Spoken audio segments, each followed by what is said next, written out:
video. What's up, everybody? Silly Kid again, Meat Shop Video. So happy to be here. So happy that you could join us here in the meat shop.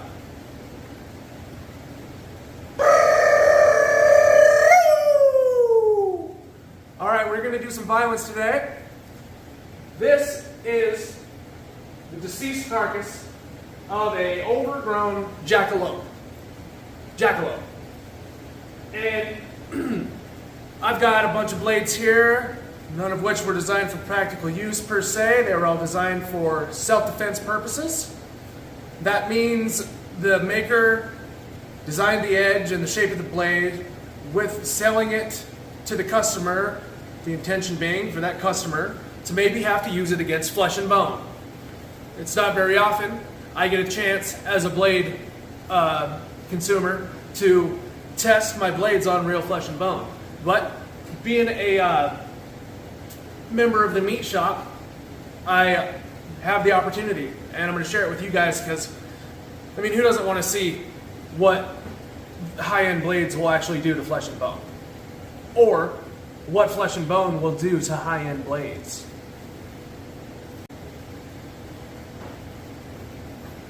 Okay, so yesterday we tested the Bone Tactical High Roller Machete, the first one made. And I got dashing results. I mean, it was completely effective.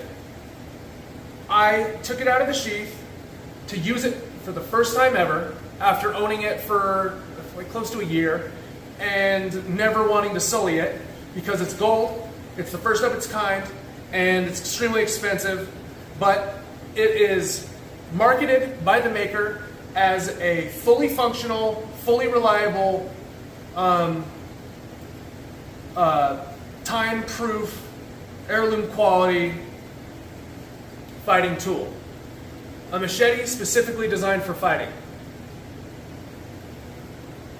You can fight with a machete. People have been fighting with machetes forever, but only every once in a while do you have a maker put a whole bunch of time and effort and science into designing one specifically for fighting human beings.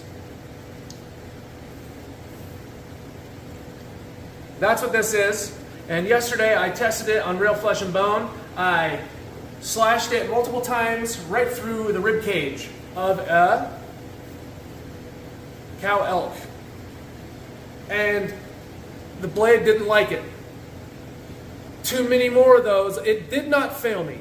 It did not fail me. But too many more of those, I do not think it could continue battle.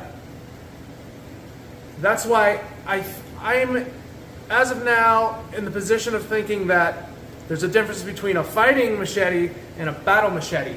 Because when I researched the difference between the hardening of sword edges and the hardening of working edges like machetes, swords are much harder because they are designed to take a lot of punishment for a long amount of time. Machetes and other working edges are softer, so they can be maintenance easier in the field. So, the machete, traditionally, agricultural tool, turned really effective fighting tool. And so, all that being said, I'm a little disappointed that this is the amount of damage that it took. Because it cut through the rib cage like nothing. And I was just very surprised at how effective it was at cutting that it took this much damage. So, this one is the Space Cowboy. It's the brother to this one. It's made out of different steel though. The High Roller on the website, it says, is now made out of the Bone Tactical Super Steel, just like this one. But when I bought it, it was not. So this is the Super Steel. I used this against the rib cage, not nearly as much as that one. So what I want to do first is just go to town with the Super Steel and see if it shows any damage like the High Roller did. Here we go. When you're in the bush and you see a jackalope and it sees you, you must kill it.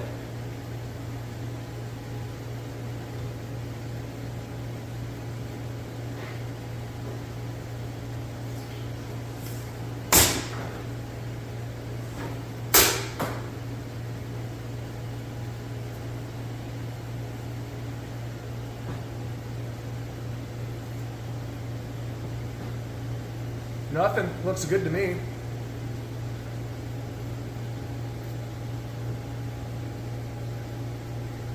That was good.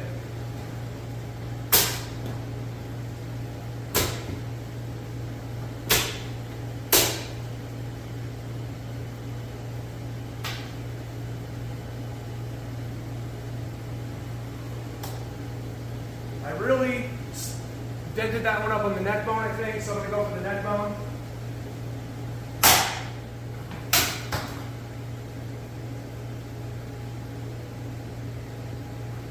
Again, this is a jackalope, not a elk like yesterday. That super steel is really, really nice. So let's try the high roller again. Something like CRV 80, I don't know.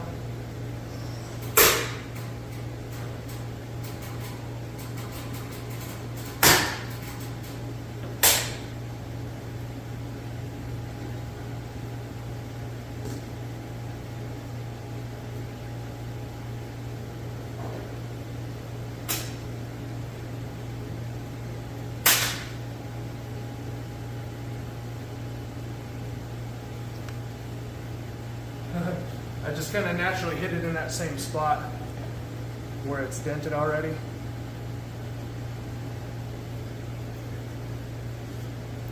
I don't think it added to the dent though.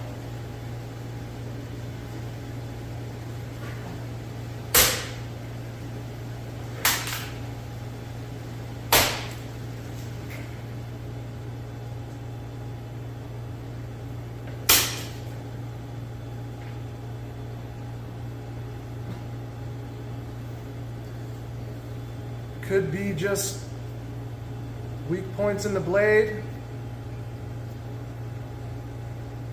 Could just be the way. Could just be designed to do that. So we got some definite maintenance to do and experiment with. I've never dealt with damage like this before.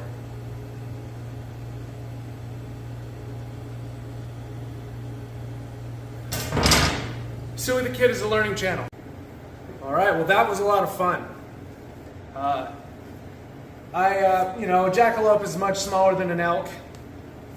That rib cage, that elk rib cage yesterday, was about the size of a big man's rib cage. I don't really know how thick a person's ribs are, but all I know is both these cut through real rib cages like butter.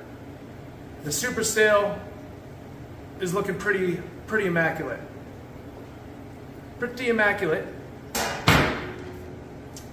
This one doesn't look like it took much more damage than it did already, but I'm just really concerned about why that happened. I feel like if it's going to take that much damage, it's going to have a harder time making such a clean cut through that hard of substance. But anyway, I'm sure everyone's wondering at this point, finally by now, what kind of fighting is Silly the Kid planning on doing, or thinking he's going to have to do with all these fighting blades that he's accumulating and reviewing and critiquing and honoring and whatnot.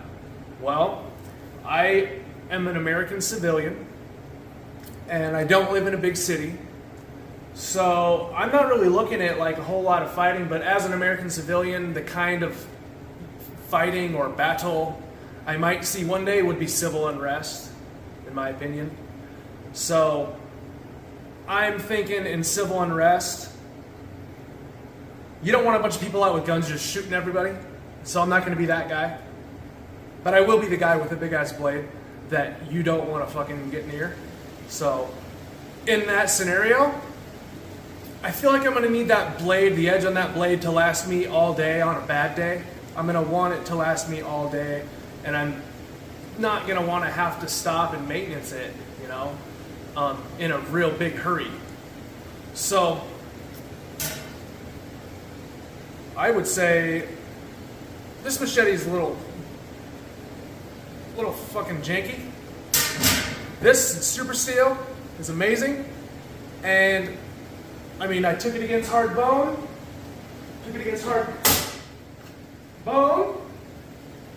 and it's not showing any wear, and it is still going to shave this paper right where I cut it, I'm sure. Watch. Well,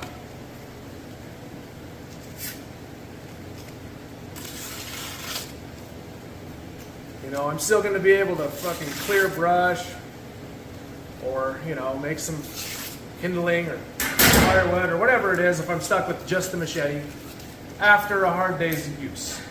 But after a hard day's fighting with this, my evening's just going to be filled with just hammering and grinding and sharpening. You know, whatever. I still like it. If I could just have all of the merits of both of these machetes in one, I would be a very happy silly kid.